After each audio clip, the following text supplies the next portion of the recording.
Now it is a good time to go ahead and take a peek at your 401k because the Dow is in rarefied air.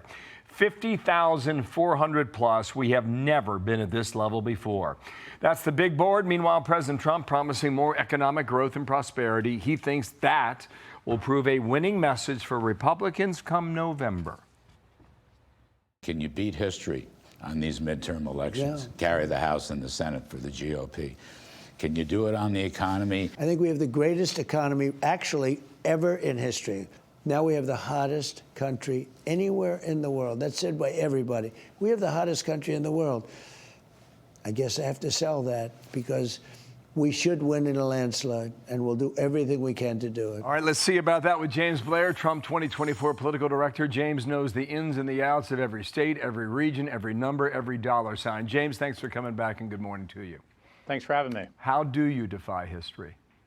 Well, first, we have a story to tell, and we have a great story to tell. Three big themes you'll hear us talk about, Bill. One, tax cuts. President Trump and the Republicans brought the biggest working families tax cut in American history, and every Democrat in Congress voted against it. So people are starting to see record tax returns right now. No tax on tips, no tax on Social Security, no tax on overtime pay, an increased standard deduction, which helps 90% of taxpayers. Every Democrat in Congress voted against all of those things.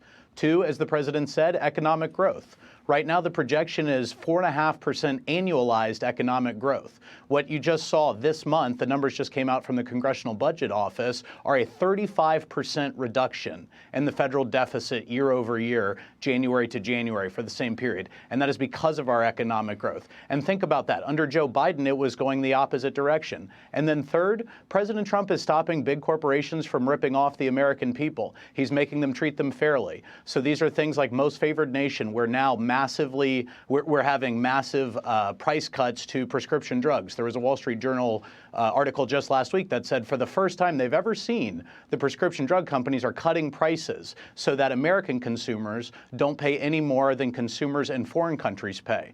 The DOJ is investigating the big foreign-owned meatpacking companies, which have been fixing the price of beef potentially, which is why you see these prices so high at the grocery store. The president has rolled out a proposal to ban big institutions, these are big private equity funds, from buying up American homes in the future and competing with the American people, average people that are trying to buy a home. He's rolled out a temporary 10% cap on credit card rates so that people don't pay these usurious rates he's talked about. So the president is cutting taxes, he's growing the economy, and he's bringing fairness to the American people so they're treated fairly by big corporations. Okay. And Democrats have fought that every step of the way. I got the pitch, hear it loud and clear. What's the risk that the good times that you're describing arrive too late and voters don't feel it? Well, you already see evidence that it's turning around. There was a Gallup poll just out yesterday that shows a net 23-point swing in the direction of people thinking that the economy is going to grow in the next year. So now 49% of people saying they think the economy is going to grow versus just 36% thinking it's going to go the other way. That's a 23-point swing in our favor, which means people are starting to feel optimistic about their short-term outlook. There's also a majority of the country thinks the stock market is going to go up. And as you mentioned in your intro, we've had over 50 record highs. And all of that means what you're seeing in the polls already is that people now are starting to feel what we've been saying about the numbers. And I think when you carry that 9 months forward, it's going to do very well. Specific question on the numbers. You mentioned the stock market. Okay, here's what we found about a month ago. How do Americans feel about the stock market? 50% say it's positive. It's a pretty good number. Only 25 say negative economic growth, just below that at 49%. However, just last week, PBS, NPR, Marist poll, President Trump's rating on the economy disapproved 59%. That's the hill you got to climb, James.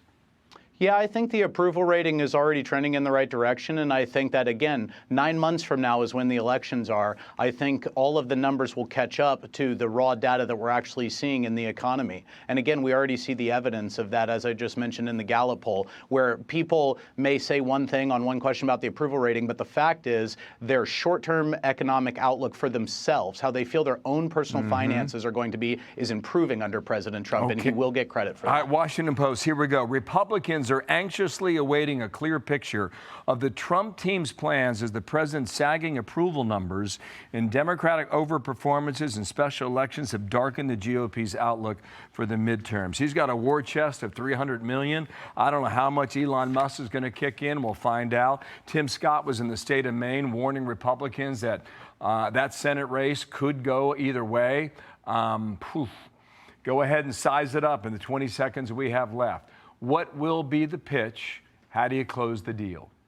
Look, very simply, for the first time ever, President Trump and the Republicans will have far more money in their coffers than the Democrats do. And the media is never going to give us a fair shake. So we have to pay money for ads to tell people the truth about what's going on. And that's fine. That's what we're going to do. And I believe we'll be successful because of that. James, come back soon, okay? We'll continue that conversation. Larry Kudlow, 4 o'clock Eastern today on Fox Business, airs that entire interview with the president. James, thank you for your time. Thanks, Bill. All right, Dana. Hey, it's Will Cain. Click here to subscribe to the Fox News channel on YouTube. It's the best way to get our latest interviews and highlights. And click to subscribe to the Will Cain podcast for full episodes right now.